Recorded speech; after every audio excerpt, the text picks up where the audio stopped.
অবশেষে আমার সেই কাঙ্ক্ষিত পার্সেল এসে হাজির আমার হাতে। সরি, আমার হাতে না, আমার হাজবেন্ডের হাতে। এখন শুধু পালা কখন খুলে দেখবো। ও ওয়াও!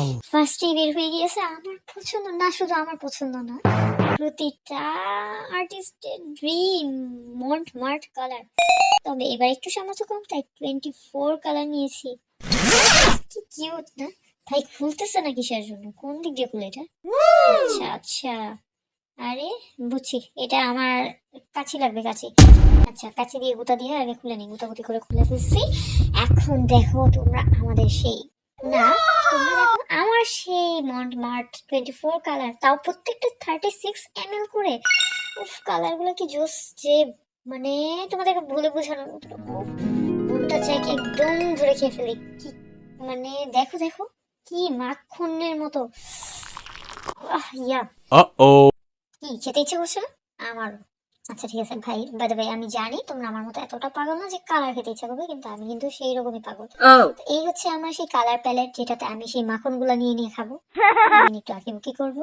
তারপর নিয়ে নিয়েছিলাম মন্ট মার্টের 500 গ্রাম ক্লে। মানে এটা আমার কাছে অনেক বড় কিছু। 500 গ্রাম ক্লে, শুধু ক্লে এর জন্য। আচ্ছা ঠিক আছে, এটা দিয়ে হচ্ছে আমি একটু আকাশ কুকাশ করবো।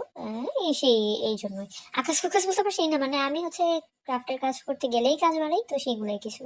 আর এই হচ্ছে আমার সেই কাঙ্ক্ষিত একের ভিতর 6 রেইনবো ব্রাশ সেট, যেটা দিয়ে হচ্ছে আমি কাজগুলা বাড়াই, ক্রাফটের কাজ। Wow. আচ্ছা, কাজ বাড়াই না ভাই। তারপর হচ্ছে এই নিয়ে নিয়েছিলাম আমি একটা বার্নিশ, যেটা 120 ml ছিল মেবি। হ্যাঁ, 120 ml এর। আর এটা দিয়ে হচ্ছে আমার সেই টুকিবুকি মানে কাজগুলোর একটা সুন্দর গ্লসি লুক দেওয়ার জন্য এইটা। তারপর নিয়েছিলাম হচ্ছে আমি একটু গরিব মানুষ তো, Aha. তাই হচ্ছে 100 ml নিয়েছিলাম। উপস, এই রেজিনগুলোকে দেখলে না, মানে লিটারালি মন চায় শরীরে ঢেলে দিই, কিন্তু আসলে শরীরে ঢেলে তো আমি জমাট বেঁধে যাবো। আচ্ছা যাই হোক। Yes. তারপর নিয়েছিলাম জেসো। জেসো, আরে ভাই কখন খুলবি, কখন দেখবো, কখন খাবো? আচ্ছা খাবো না, মানে কখন এটাকে ধরবো আমি, হ্যাঁ? আচ্ছা তোমাদেরকে আমি একটু দেখাই, আমি জাস্ট এটার জন্য, এটা লিটারালি মাখন, সত্যি কথা এটা আমার কাছে মাখন লাগে। আচ্ছা, এটা দিয়ে হচ্ছে আমার প্রত্যেকটা কাজে ফার্স্টে হচ্ছে ফিনিশিং না, মানে প্রতিটা কাজের প্রথমে আর কি লেয়ারটা দিব, যেটার জন্য আমার কাজগুলো ফুটে উঠবে। আর এই সবগুলো প্রোডাক্টস আমি নিয়েছিলাম হচ্ছে আনাম চায়না কালেকশন থেকে। থ্যাংক ইউ আমার ভিডিওটা দেখার জন্য। Stop.